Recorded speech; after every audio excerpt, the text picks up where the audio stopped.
Maagang maghihimas rehas ang abusadong si Surigao del Norte, 2nd District Representative Robert Ace Barbers dahil sa isang matinding legal na hamon ang kinakaharap nito matapos siyang sampahan ng patong-patong na kasong libel ng ilang kilalang pro-Duterte vloggers sa Quezon City Prosecutor's Office.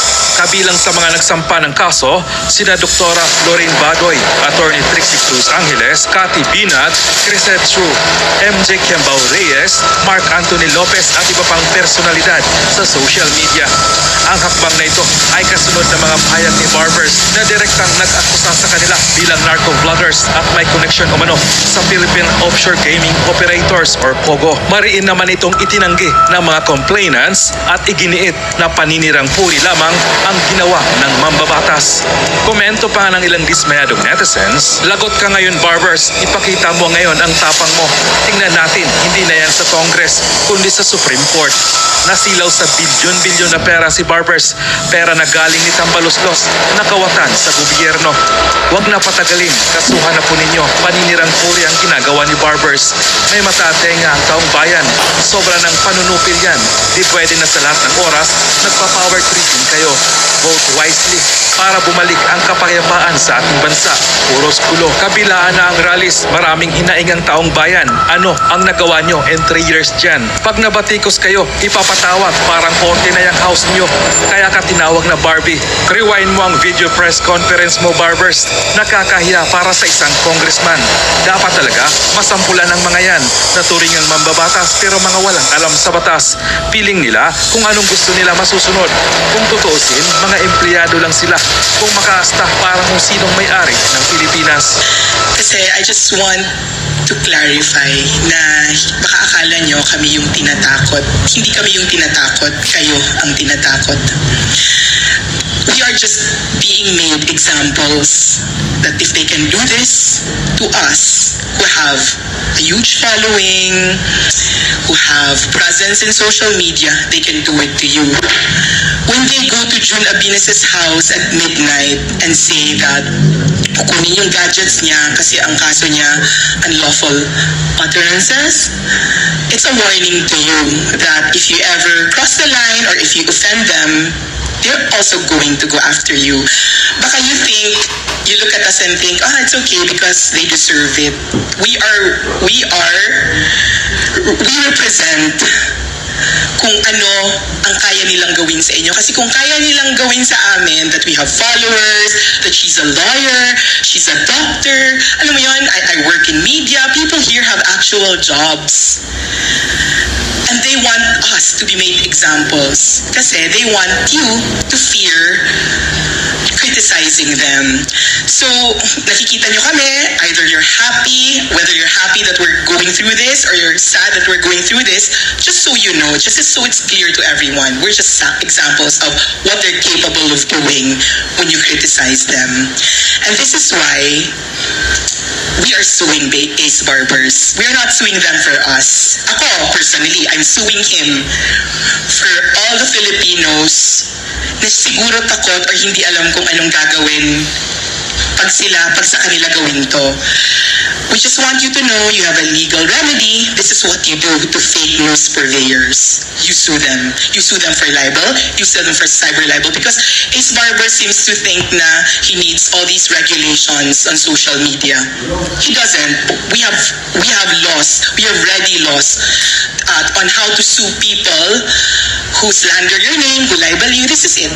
You sue them. You sue them like we do Ace Barbers who, for some reason, handpicked us and said narco-vloggers kami.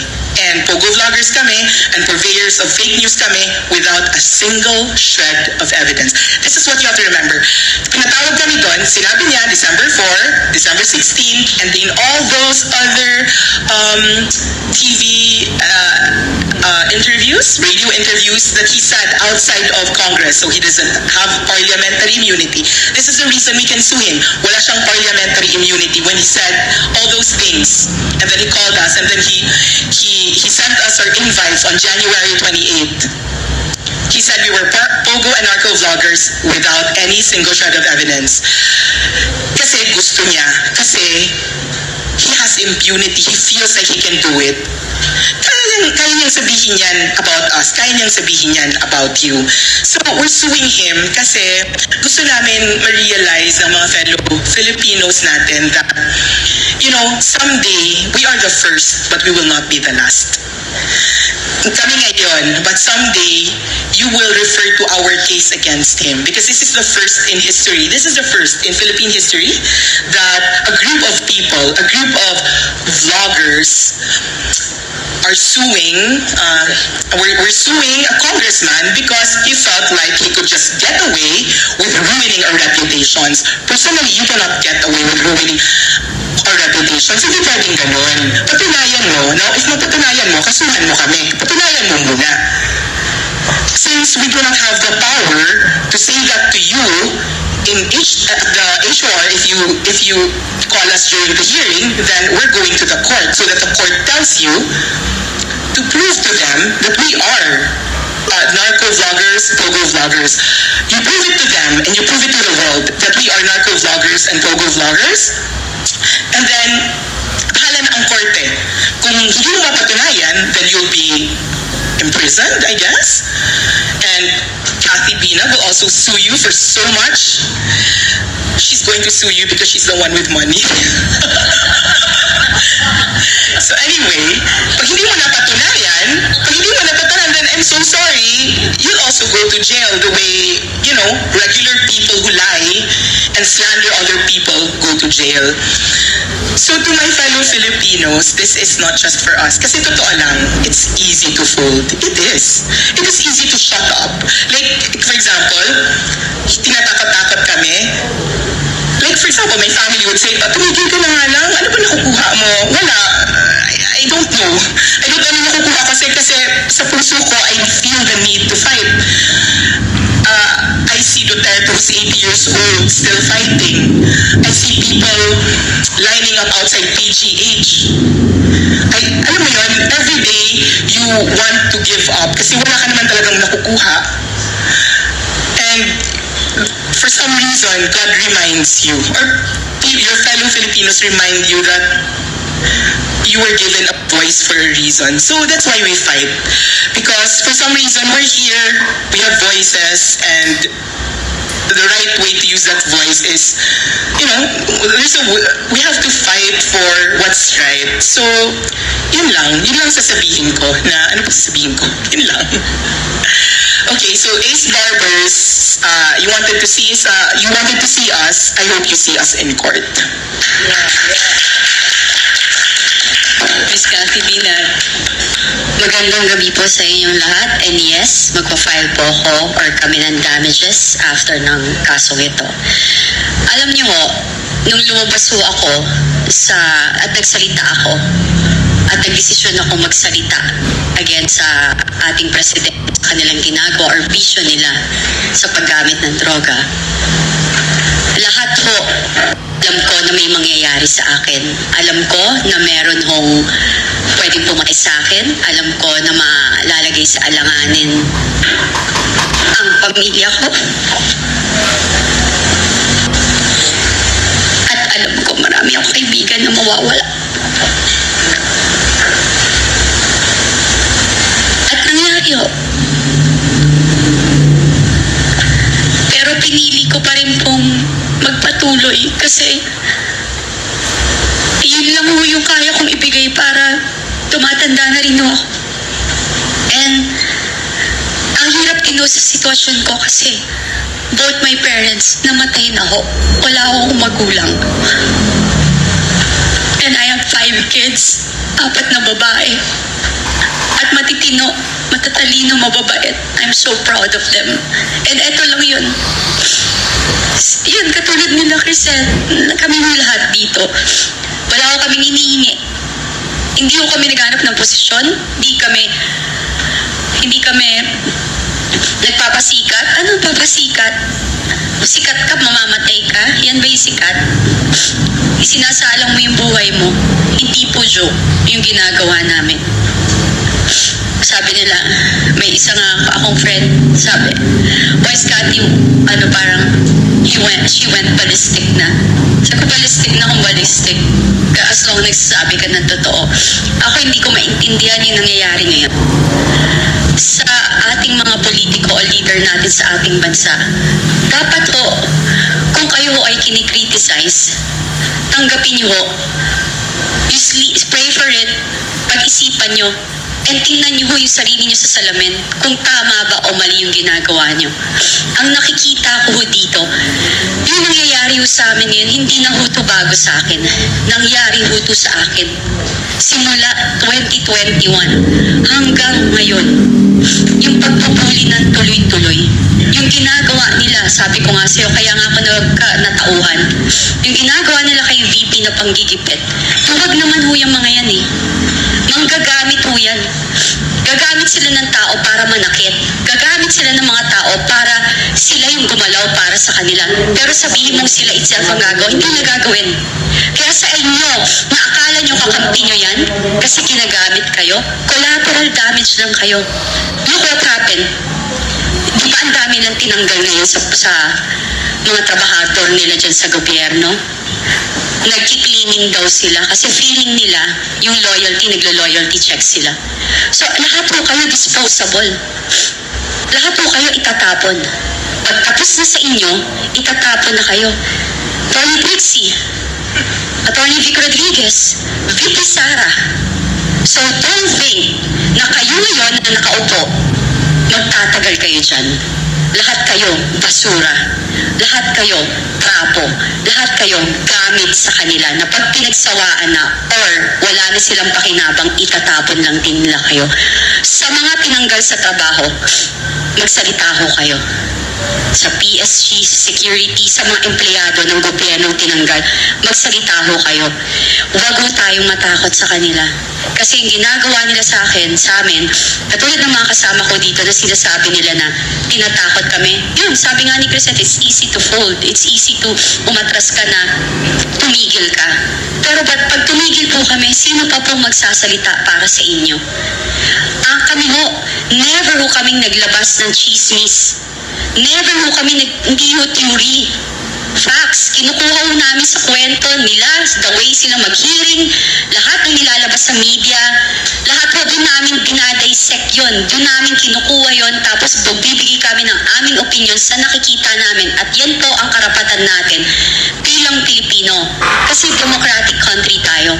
Dapat ho talaga may freedom of speech, dapat nagagamit natin. Huwag ho kayong tumakbo kung ayaw yung maging makriticize. Ang bawat Pilipino ay may karapatang i-question kung ano yung pagkakamali ng sinong leader na nakaupo sa inyong pwesto. Ngayon, ngayon po, wag na lang ho kayong tumakbo. Ngayon sa darating pong eleksyon, ang mamamayang Pilipino, tayo po ang bida. Bumoto po kayo ng tama. Tanggalin niyo ang mga congressman na walang prinsipyo at natakot na mawala ng pondo kasi sabi na napilitan kami. Kasi mawawalan kami ng budget. Ano ba mas importante? Pera o mamamayang Pilipino? Do you think that the Filipino people will never understand your situation, yung sitwasyon nyo, na iniipit kayo? Mas mamahalin mo kayo kasi principled kayo, kasi may integridad kayo. Pero mas pinili nyo na kung ano yung mapapakinabangan nyo more than, tsaka yung posisyon nyo more than sa mamamayang Pilipino. Yun lang po. Kaya dapat po iboto natin, palitan nyo na ho yung mga congressman dyan na bumoto. So magalit na kayo kasi yung katotohanan eh. Mas may bayad pa nga itong mga to, nakakapagsalita tapos binubuli nyo. Magpakalalaki kayo at matuto kayong gumayang.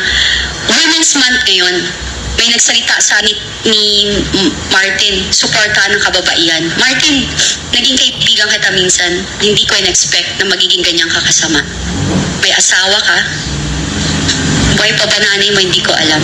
Pero eto lahat kami, mga babae, ina, hindi ako naniniwala sa sinasabi mo. So, kasi eto ginagawa mo sa amin eh. Magpakalalaki kayo at matuto kayong gumalang at panindigan nyo yung pagiging politician nyo na ang inyong layunin is para sa kabubuti ng ating bansa at mamayang Pilipino. Maraming salamat po. Salamat. Hirit mo na ako. sa introduction yung kanina. Ang nakikita natin dito may disparity, may pagkakaiba. Congressman yung kalaban namin dito. Ang isang kongresista, bukod sa bahagi siya ng isang body, ng legislature na may power of the purse, may power gumawa ng batas, may influence, may mandato, may power to cite in contempt, may power, pandami niyang powers. Kami, ang sinasandalan namin ay ang aming mga karapatan sa ilalim ng saligang batas. Karapatan magsalita at magpahayag. Karapatan na magpulong-pulong. Karapatan na magpetition for redress of grievances. Garantisado ng saligang batas. Pero may ini-endanger nila yung karapatan na yan eh. Kaming ordinaryong mamamayan, mayroon kaming sinasandalan, pero kahit yon gusto nilang salagin, gusto nilang i-corrupt. Kasi yun lang ang nakikita natin dito. Nasa kanila na lahat, may pera sila, may power sila. Kayang-kaya nila kaming i-cite in contempt. Tingnan niyo yung pambabalahura nila sa amin during the hearing. They said that because they can. Kaya nilang i-threaten yung lisensya ko. I'm the only lawyer here. And the only reason they were asking for my disbarment is dahil hindi ako nagpakita sa hearing. Pero entitled ako dun sa sarili nilang mga rules. Entitled ako to notice. Bukod pa dyan, anong ginawa ko bilang isang abogado? Kinwestiyon ko ang legalidad ng hearing na yun, which is my right as a citizen. Pero, isa sa usapan dun, pag-aralan natin paano natin ito padidisbar. And they said that in the safety of their parliamentary immunity. Bukod pa dyan, Paduano, Congressman Paduano. And then, Congressman Barbers also says, she's a lawyer. She should be advising her friends what to do. Talaga, tinuruan mo pa ako? What about you, Mr. Barbers? You aren't a lawyer. Why do you presume to know what I can and cannot do? Baka gusto niyong i-look up yung ambulance chasing. But he said that because he can. Stupid. No matter how uninformed. Stupid. Thank you, Mark. No matter how uninformed, diba? No matter how out of place, no matter kung paano siya makapanira, kaya niyang sabihin yun. Ang gusto niya, kunin niya yung karapatan namin na magsalita in the same way that he does. Pwede tayo magsalita to check our government officials kasi nakaupo sila by the power of our vote, nakaupo sila being paid by our taxpayers' money. Pero gusto nila limitahin yung karapatan na yon under the guise of fake news. O sige, fake news? Hindi man nila ma-define ang fake news. Aminado sila walang batas sa fake news. Aminado sila na even the press secretary says, pag-aaralan pa namin. And Congress's inquiry is pag-aaralan pa namin. Pero anong ginawa nila nung di kami dumating? Nagpa-imbestiga sa BIR kung nagbabayad kami ng buwis. Tayo ba may power to do that? Taxes, our tax returns are confidential in nature. In the same way na pinakialaman ng mga kongresista ang COA reports tungkol kay Vice President Inday, na confidential habang hindi pa tapos yung pagsusuri, gayon ang ginagawa sa aming tax returns. Sino ba sa kanila ang willing na magpakita ng kanilang salin? Ha? Kung gusto niya lumaban, sige, pero magdidemand ako laban patas. I'll show you you show me yours, I'll show you mine. Yes. Labas niyo salin niyo. Labasan ng pera. Gusto niya. Sa kanila, meron. Malalaman yung qualified pala kami sa 4Ps. Ipapasok tayo sa 4Ps. Sila may hidden wealth, kami may hidden poverty. Ano ba? Unexplained poverty. Baka malaman yung akabata-account ko, yari tayo. Social climber. Bukod sa salin, may liquidation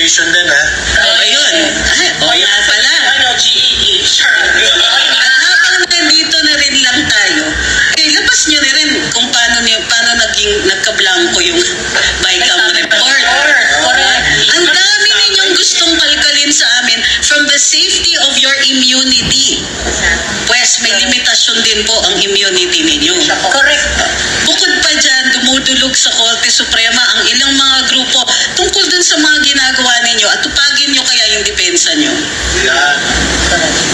Tama lang naman na magtanong kami. Alam nyo yan. Pero ginagawa nyong excuse yung fake news. Sa pagsusuri ng ilang mga dalubhasa, sinasabi na nila may problema tayo sa fake news kasi yung ibang sinasabi nyong fake